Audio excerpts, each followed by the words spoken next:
श्लोकिस voice में आपका स्वागत है। आप सुन रहे हैं श्री रामचरितमानस का किष्किंधा कांड भाग 74। सुग्रीव के वचन सुनते ही सब बानर तुरंत जहाँ तहाँ चल दिए। तब सुग्रीव ने अंगद, नल, हनुमान आदि प्रधान योद्धाओं को बुलाया और कहा, हे धीर बुद्धि और चतुर नील, अंगद, जामान और हनुमान, तुम सब श्रेष्ठ योद्धा मिलकर दक्षिण दिशा को जाओ और सब किसी से सीता जी का पता पूछना। मन, वचन तथा कर्म से उसी का पता लगाना। श्री रामचंद्र जी का कार्य संपन्न करना। सूर्य को पीठ से और अग्नि को हृदय से सेवन करना चाहिए, परंतु स्वामी की सेवा तो छल छोड़कर सर्वभाव से करनी चाहिए। माया को छोड़कर परलोक का सेवन करना चाहिए, जिससे जन्म मरण से उत्पन्न सारे शोक मिट जाए। हे भाई, देह धारण करने का यही फल है कि सब कामों को छोड़कर श्री राम जी का भजन ही किया जाए।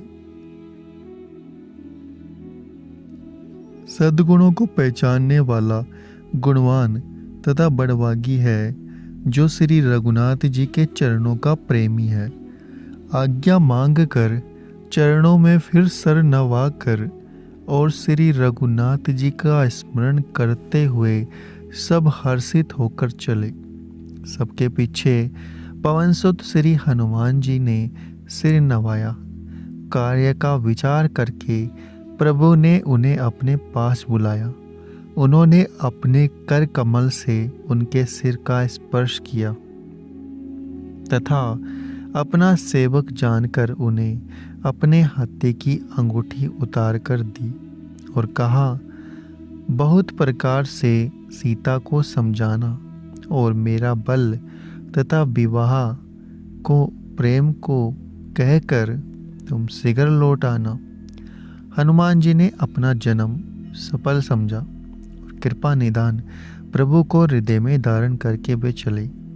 यद्यपि देवताओं की रक्षा करने वाले प्रभु सब बात जानते हैं, तो भी वे राजनीति की रक्षा कर रहे हैं, अर्थात नीति की मर्यादा रखने के लिए सीता जी का पता लगाने को जहाँ तहाँ वानरों को भेज रहे हैं। सब बानर वन, नदी, तालाब, पर्वत और पर्वतों की कंदरों में खोजते हुए चले जा रहे हैं। मन श्री राम जी के कार्य में लवलीन है। शरीर तक का प्रेम भूल गया है। कहीं किसी राक्षस से भेंट हो जाती है तो एक एक चपत ही उसके प्राण ले लेते हैं। पर्वतों और वनों को बहुत प्रकार से खोज रहे हैं। कोई मुनि मिल जाता है तो पता पूछने के लिए उसे सब लोग घेर लेते हैं। इतने में ही सबको अत्यंत प्यास लगी, जिससे सब अत्यंत ही व्याकुल हो गए, किंतु जल कहीं नहीं मिला। घने जंगल में सब भुला गए। हनुमान जी ने मन में अनुमान किया कि जल पिए बिना सब लोग मरना ही चाहते हैं। उन्होंने पहाड़ की चोटी पर चढ़कर चारों ओर देखा तो पृथ्वी के अंदर एक गुफा में उन्हें कौतुक दिखाई दिया। उसके ऊपर चकवे, बगुले, हंस उड़ रहे हैं और बहुत से पक्षी उसमें प्रवेश कर रहे हैं। पवन कुमार हनुमान जी पर्वत से उतर आए और सबको ले जाकर उन्होंने वह गुफा दिखलाई। सबने हनुमान जी को आगे कर लिया और वे गुफा में घुस गए। देर नहीं की, अंदर जाकर उन्होंने एक उपवन और तालाब देखा जिसमें बहुत से कमल खिले हुए हैं। वही एक सुंदर मंदिर है जिसमें एक तपोमूर्ति स्त्री बैठी है। दूसरे ही सबने उसे सिर नवाया और पूछने पर अपना सब वृतांत कह सुनाया। तब उसने कहा, जलपान करो और बाती बाती के रसीले सुंदर फल खाओ।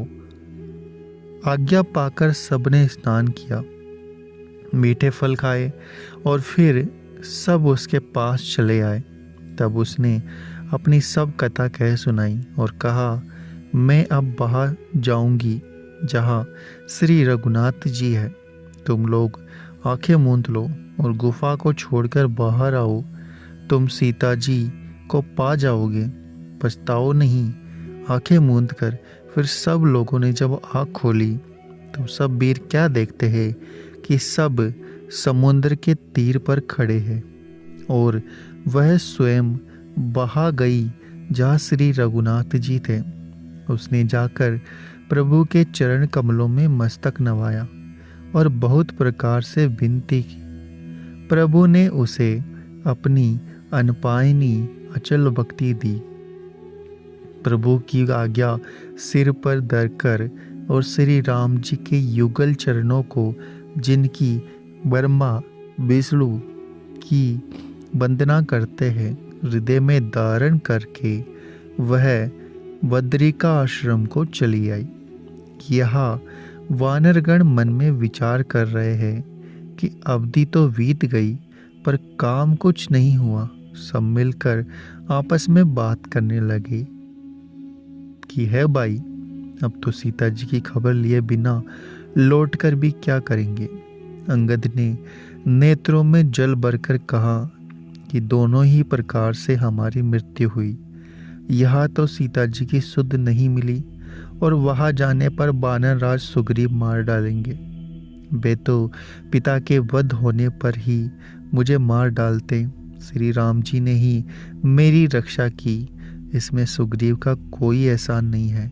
अंगद बार बार उस सबसे कह रहा है कि अब मरण हुआ, इसमें कुछ भी संदेह नहीं है। वानर वीर अंगद के वचन सुनते हैं किंतु कुछ बोल नहीं सकते। उनके नेत्रों से जल बह रहा है। एक क्षण के लिए सब सोच में मग्न हो रहे हैं। फिर सब ऐसा वचन कहने लगे, हे सुयोग्य युवराज, हम लोग सीता जी की खोज लिए बिना नहीं लौटेंगे। ऐसा कहकर लवण सागर के तट पर जाकर सब वानर कुश बिछाकर बैठ गए। जामबान ने अंगद का दुख देखकर विशेष उपदेश की कथाएं कही। वे बोले, हे तात, श्री राम जी को मनुष्य न मानो, उन्हें निर्गुण ब्रह्म अजय और अजन्मा समझो। हम सब सेवक अत्यंत बड़भागी है जो निरंतर सगुण ब्रह्म में प्रीति रखते हैं। देवता, पृथ्वी, गौ और ब्राह्मणों के लिए प्रभु अपनी इच्छा से अवतार होते हैं। वहाँ सगुण उपासक सब प्रकार के मोक्षों को त्याग कर उनकी सेवा साथ रहते हैं। इस प्रकार जामबान बहुत प्रकार से कथाएं कह रहे हैं। इनकी बातें पर्वत की कंदराओं में संपाति ने सुनी। बाहर निकलकर उसने बहुत से बानर देखे। तब वो बोला, जगदीश्वर ने मुझको घर बैठे बहुत सा आहार भेज दिया। आज इन सबको खा जाऊंगा।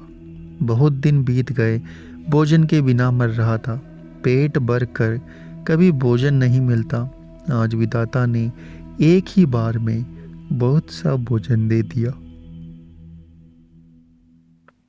गिद्ध के वचन कानों से सुनते ही सब डर गए कि अब सचमुच ही मरना हो गया। यह हमने जान लिया। फिर उस गिद्ध को देखकर सब वानर उठ खड़े हुए। जामबान के मन में विशेष सोच हुआ। अंगद ने मन में विचार करके कहा, आहा, जटायु के समान धन्य कोई नहीं है। श्री राम जी के कार्य के लिए शरीर छोड़कर वह परम बड़भागी भगवान को परम धाम को चला गया। हर्ष और शोक से युक्त वाणी सुनकर वह संपाति बानरों के पास आया। बानर डर गए। उनको अबे करके उसने पास जाकर जटायु को वृत्तांत पूछा। तब उन्होंने सारी कथा उसे कह सुनाई। भाई जटायु की करनी सुनकर संपाति ने बहुत प्रकार से श्री रघुनाथ जी की महिमा का वर्णन किया। उसने कहा, मुझे समुद्र के किनारे ले चलो, मैं जटायु को तिलांजलि दे दूं। इस सेवा के बदले मैं तुम्हारे वचन से सहायता करूंगा। जिसे तुम खोज रहे हो उसे पा जाओगे। समुद्र के तीर पर छोटे भाई जटायु की क्रिया करके संपाति अपनी कथा कहने लगा। हे वीर वानरों, सुनो, हम दोनों भाई उड़ती जवानी में एक बार आकाश में उड़कर सूर्य के निकट चले गए। वह जटायु तेज नहीं सह सका, इससे लौट आया, किंतु मैं अभिमानी था, इसलिए सूर्य के पास चला गया। अत्यंत अपार तेज से मेरे पंख जल गए। मैं बड़े जोर से चीख मारकर जमीन पर गिर पड़ा। वह चंद्रमा नाम के एक मुनि थे। मुझे देखकर उन्हें बड़ी दया आने लगी। उन्होंने बहुत प्रकार से मुझे ज्ञान सुनाया और मेरे देह जनित अभिमान को छुड़ा दिया। उन्होंने कहा कि त्रेतय युग में साक्षात परब्रह्म मनुष्य शरीर धारण करेंगे। उनकी स्त्री को राक्षसों का राजा हर ले जाएगा। उसकी खोज में प्रभु दूत भेजेंगे। उनसे मिलने पर तू पवित्र हो जाएगा और तेरे पंख उगाएंगे। चिंता ना कर, उन्हें तू सीता जी को दिखा देना। मुनि की वह वाणी आज सत्य हुई। अब मेरे वचन सुनकर तुम प्रभु का कार्य करो। त्रिकुट पर्वत पर लंका बसी हुई है। वह स्वभाव से ही निडर रावण रहता है। वह अशोक नामक का एक बगीचा है जहाँ सीता जी रहती है। इस समय भी वे सोच में मग्न बैठी है। मैं उन्हें देख रहा हूँ, तुम नहीं देख सकते, क्योंकि गिद्ध की दृष्टि अपार होती है, बहुत दूर तक जाती है। क्या करूँ, मैं बूढ़ा हो गया हूँ, नहीं तो तुम्हारी कुछ तो सहायता अवश्य करता। जो 100 योजन समुद्र लांघ सकेगा और बुद्धि निदान होगा, वही श्री राम जी का कार्य कर सकेगा। निराश होकर घबराओ मत, मुझे देखकर मन में धीरज धरो। देखो, श्री राम जी की कृपा से ही मेरा शरीर कैसा हो गया है। पापी भी जिनका नाम स्मरण करके अत्यंत अपार भव सागर तर जाते हैं, तुम उनके दूत हो।